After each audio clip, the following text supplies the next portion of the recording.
Hello everybody, I'm Jiro Imai of HappyScience University. Today I wish to talk about the attractiveness of the True Eightfold Path, which will be published soon from IRH Press. This book is written by Master Okawa. First of all, let me talk a little about the meaning of self-reflection. Self-reflection is important because, first of all, men tend to live a very egotistical life. But everybody has to finish one's life at the end of one's lifespan. Then what would happen after you die? The people who believe life after death can prepare for that. But people who don't believe the life after death has to face the very serious reality.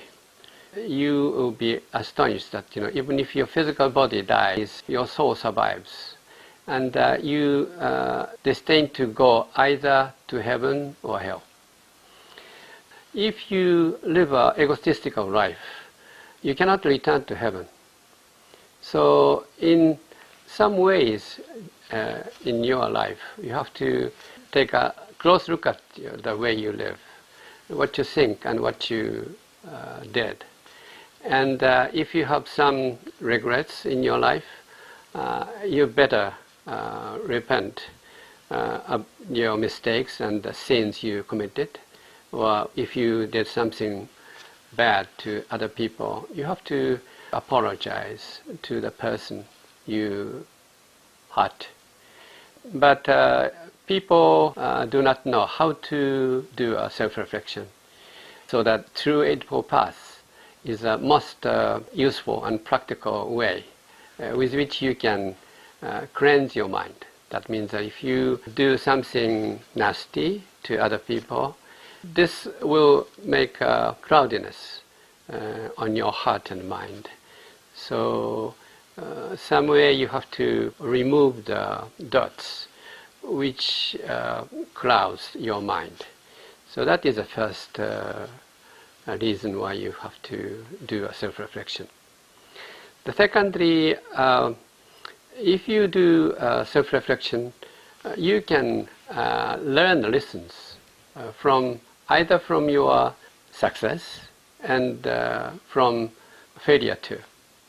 The nice thing about self-reflection is that you can learn much more from failure than success. And this lesson can be used to improve the quality of your life from now on. So it is very practically valuable. That is the second reason. The third reason is that the reason why you were born to us is to first improve your spirituality. So you want to get the higher awakening. If you could learn something from your life experiences, it would be very beneficial. So in order to attain a higher enlightenment, the practice of self-reflection is most valuable and most powerful way.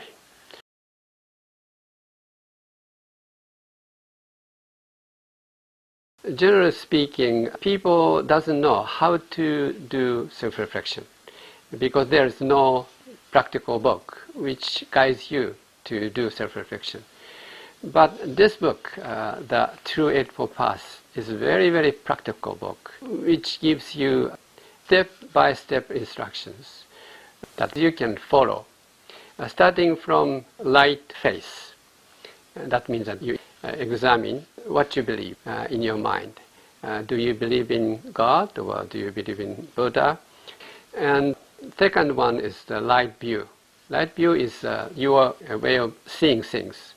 How you view your things is very important because the conflict between yourself and the others very often caused your misunderstanding.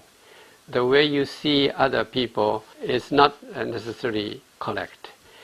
You see only the shortcomings of the other people and don't see the merits and good points. But this book, the True Eightfold Path, gives you how you could correct the way you see other people. So first you examine how you think about the other person, and then secondly examine that if that person knows what you think, then how is that person will respond to it. The way you see the person does not necessarily reflect the reality. That person may feel that he is misunderstood by you. So it is very important to put yourself in somebody else's shoe and observe the situation. Then you judge which way of viewing things is correct. Whether your view is right, the other person's view is right. And you have to judge in this way. So that is a very practical way to see the situation from the third person's perspective. That is taught in the book True Eightfold Path.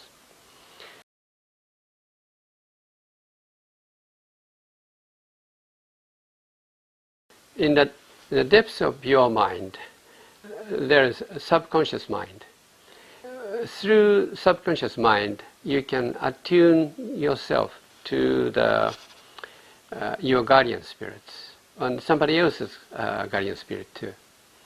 But your mind is layered. Your mind has a layered structure, which is called surface consciousness and subconscious. And these two layers are divided by thought belt. And thought belt is a kind of memory area where memories of your past accumulated. So if you do not have a chance to make a self-reflection, thought belt zone is cloudy.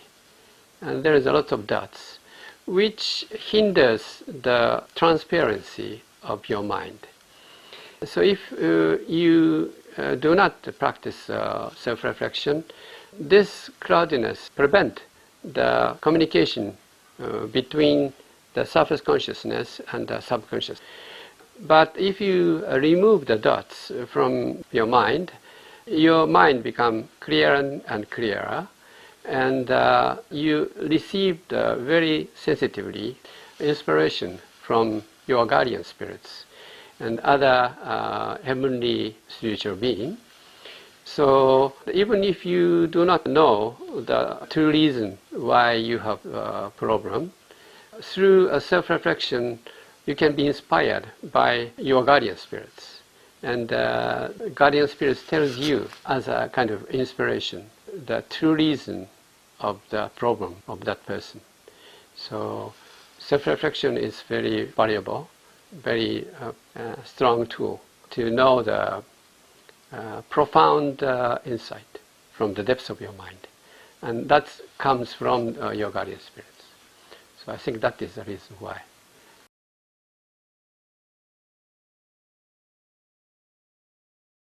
This book, The True Eightfold Path, gives you a step-by-step instruction. First you read the chapter of right view and examine the way you see. And then you practice the right thought.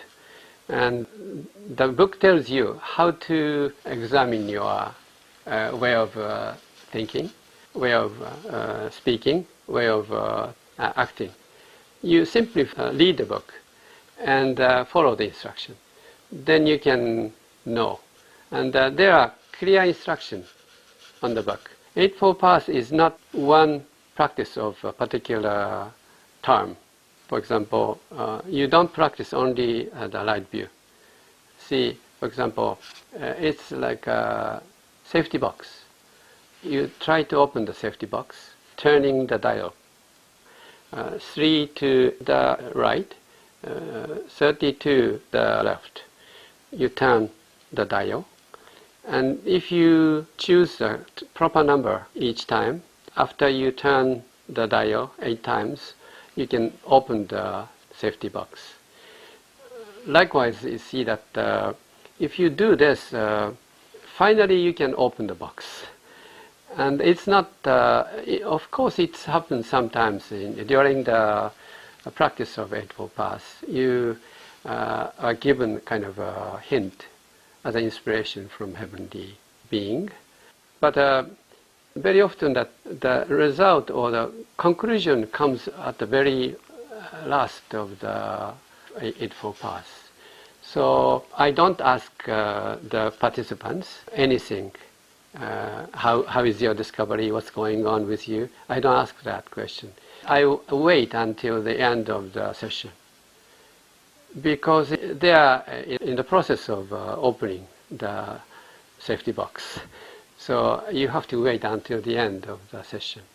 So what I recommend is that once you start reading the book, continue reading until the end. Then, wow, kind of some miraculous events happens. I think you can get good inspiration during your reading, but I would suggest try to finish till the end. Then you can find something. During your reading, unconsciously you cleanse your mind and remove the darts. So even if you cannot figure out some parts of the text, unclear part, but I recommend read until the end. Then you get some insight. Then you start reading again. But I would suggest to come to whatever branch or the Shoja monastery to get the proper guidance by a professional lecturer to be guided. So I think it's a guided seminar is better than your self-practice of the Eightfold Path.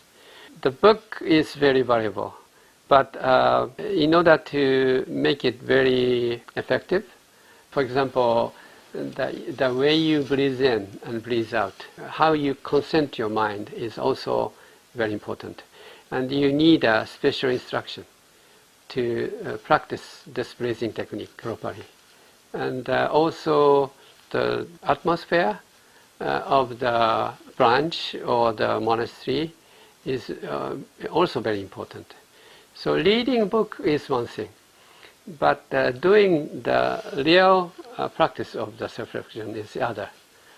So that is a kind of entrance to get into the world of self-reflection. So reading book is as a kind of invitation letter to you, to give you a brief idea. But real practice must be done in the Shoja monastery or branch temple.